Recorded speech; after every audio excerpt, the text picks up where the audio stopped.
Controversial plans have emerged to destroy Islam's second holiest site, that is the tomb of the Prophet Mohammed, and to have his body removed to an anonymous grave. His resting place in Medina, Saudi Arabia, is visited by millions of pilgrims every year and is seen as the second holiest site, second only to Kaaba, the famous black cube building in Mecca.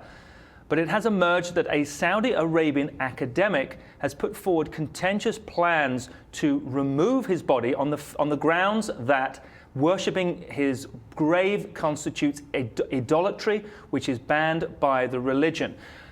Now, Mark, not only do they want to remove his body and put it in an anonymous grave, but they also want to destroy the Green Dome, the famous Green Dome that houses, or that's the roof of the building in which it's housed, and a number of the buildings around it. What kind of support does he have here, do you suppose? Well, it's been a 61-page document that has been submitted to the king and to the other people that supervise the building. Here's what Dr. Alawi, director of the Islamic Heritage Research Foundation, has to say about it. Quotes, "People visit the chambers, which are the rooms where the Prophet's family lived, and turn towards the burial chamber to pray.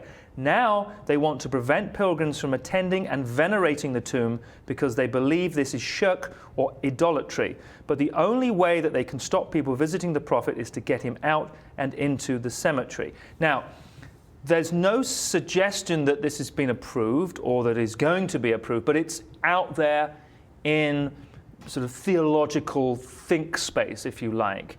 And this is coming from a particular hardline Sunni aspect or interpretation of the religion, as I said, which is very, very tough on idolatry.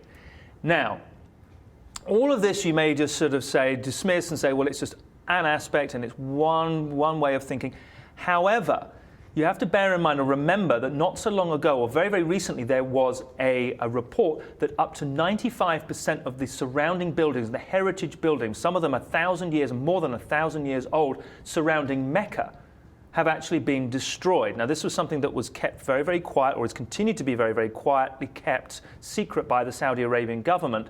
But 95%, apparently, according to certain sources, of buildings surrounding Mecca have been destroyed.